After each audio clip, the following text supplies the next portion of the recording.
Alright guys, here we go. Let's have a look at a calculus example. Here we have got 7.177.2, which is divided into two questions. Now let's go ahead and look at the first question, which was worth 5 marks. It says here f of x is equals to 2 minus 3x squared. They want us to determine the first derivative using first principle. Now we're just gonna go ahead and look at our formula sheet and just get the formula for first principle. Here it is. Normally when I do questions on first principle, guys, I try to write as slow as I can so that you guys can be able to follow. And also first principle has got some rules like the one I'm writing here, which is lim h approaches 0. We must continuously write this until we finished taking the derivative on the last step. Okay, so if you don't write lim, guys, you're gonna lose a mark or half a mark. So please make sure that you follow what I'm doing here. Basically in this case, what is this formula saying? It said where there's x, we must substitute this, and then here we must substitute the whole equation. Please bear in mind, where there's x, we put in this, and then here we substitute the whole equation. Right, so we must continuously write lim until such time h approaches 0. So here's our equation here. So 2 will remain as 2 as constant. We don't have x here, which is minus 3. Where there's x, we put x plus h, which is what this formula means. But remember, this x here, it is squared, guys, so therefore it means here we have to square, and therefore minus the whole equation. The whole equation is 2 minus 3x squared, close bracket, and then everything is going to be all over h. Okay, here we go. Lim as h approaches 0. Okay, now we just need to expand this here, and then make sure that we expand it properly. Okay, minus 3, I'm just gonna leave minus 3 out for now. So here when we expand this, we know that squares means that we need to double the bracket. Okay, great stuff. And therefore here we might as well multiply by the negative here if we was to make our life easy. Minus 2. Okay, positive 3 here. This PC is getting a bit slow. My laptop is getting a bit slow, guys, but it's fine. We will manage with the speed. There we go. Therefore it's equal to lim as h approaches 0, as I try to simplify here, guys. Okay, here we go. I'm just gonna remove the double bracket for now. So here we have got 2. The negative 3 will still be here. Therefore we're gonna multiply x times x. This we're removing the bracket here, binomial, x squared, first times first, second times second. Here I'm going to have 2xh, h times h. Here I'm going to have h squared, all in the bracket, minus 2 plus 3x squared. Okay, I know what you're thinking, guys, why I didn't cancel the 2. For now I just want to deal with the bracket and finish with it. Okay, but doesn't matter, you can also remove the 2 now. It doesn't matter. I'm referring to this 2. I've got a positive 2 there and a negative 2, but I would like to do things step by step so that I don't get confused. For now I'm focusing on the bracket. I will deal with that 2 later on. Okay, here we go, all over h here. And then where else? 2 minus, now I might need to multiply everything with minus 3 here in this case, guys. Can you see?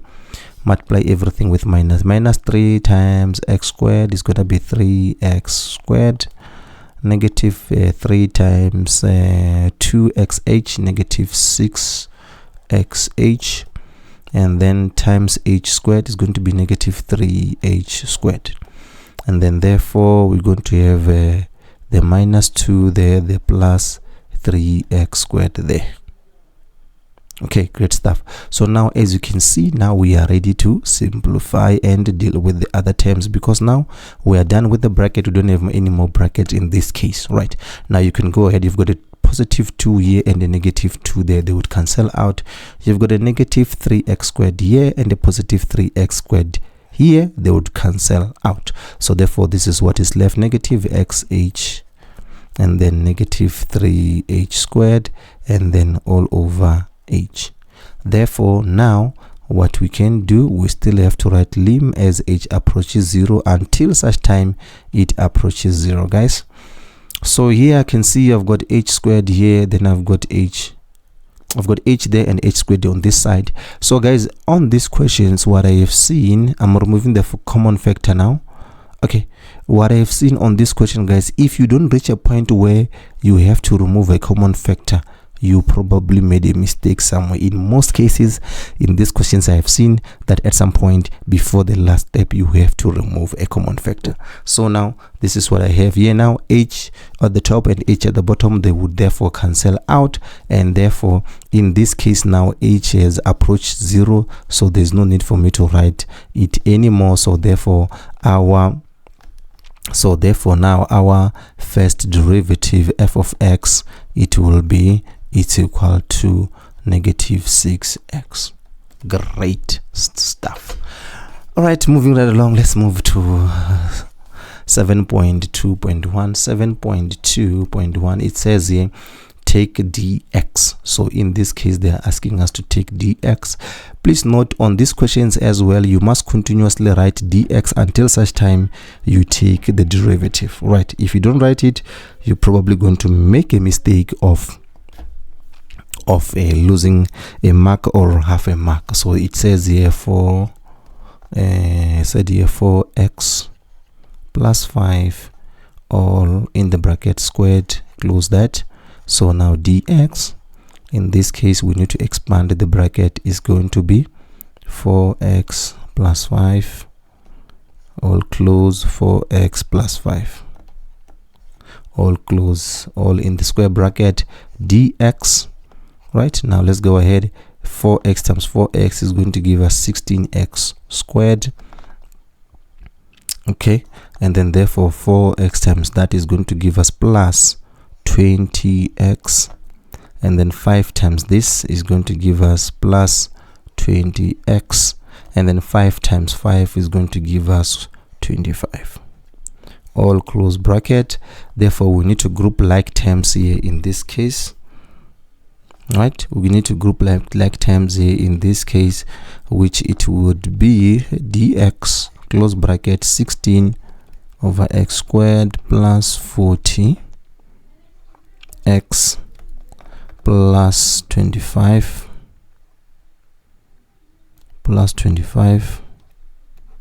all close bracket.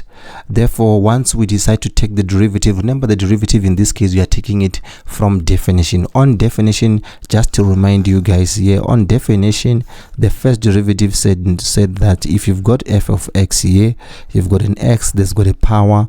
What you need to do if you were to take out the derivative is to bring down that power and therefore minus 1 from that power. Okay, so let's go ahead and do that. Bring back the 2, bring it down, and then minus 1 from the 2, minus 1 here at the top, plus 40 is going to be 40 times 1, then you bring 1 here times that, times 1 rather, not 0, times 1, minus 1 I mean to say. Right, and we know that the derivative of a constant is 0, so therefore this is times 2. I didn't write the 2 there, so therefore our answer will be 32x, and then we're gonna have plus 40x to the power of 0, and we know from the exponent rule, guys, anything to the power of 0 will therefore be just equal to 1. So our answer will be 40 times 1, which is ultimately is going to be 32, which ultimately means it's just going to be 32x plus 40. Right, and that's how you deal with a question like this one. Now let's move on to 7.2.2. Right, 7.2.2, which is this one right here. They want us to find the dy over dx. So now, first thing first here, guys, you need to simplify what is here on this equation. So let's have a look at it. It's what it's x fourth root, then therefore plus x squared minus 8 all over x squared. Okay, so now basically in this one you need to make sure that you firstly your equation is in linear form before you can take the derivative. Guys, don't take derivative when it's like this, because it's going to be a total nightmare. So this one we know from exponent we can rewrite as 1 over 4. Okay, we're fine with that 1 over 4 because it's the fourth root, plus here we're going to have x squared, divide everything by x squared, minus 8 also divided by x squared. So therefore here, well, this is what you're going to have, 1 over 4, and therefore here our answer will just be 1, and therefore here minus 8 is just going to be minus 2 there. Okay, that is after simplifying. So now that we've got our equation in the linear form, there is nothing on top of the other one. There's no denominators, there's no fraction. Here the first thing first, you need to eliminate the fractions. So we have done that.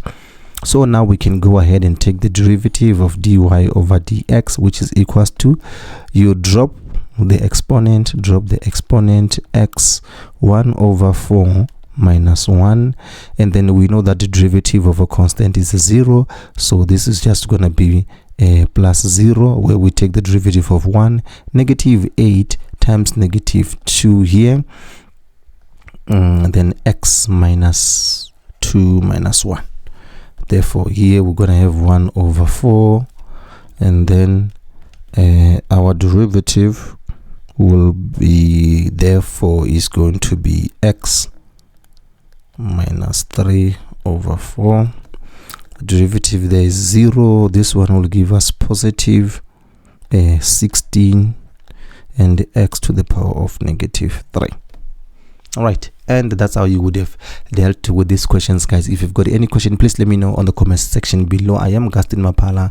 I hope you're enjoying the content. If you really do enjoy the content, please subscribe, leave a comment, like this video so that YouTube can recommend it and assist us on our channel to develop more resources and help more learners. See you on the next video.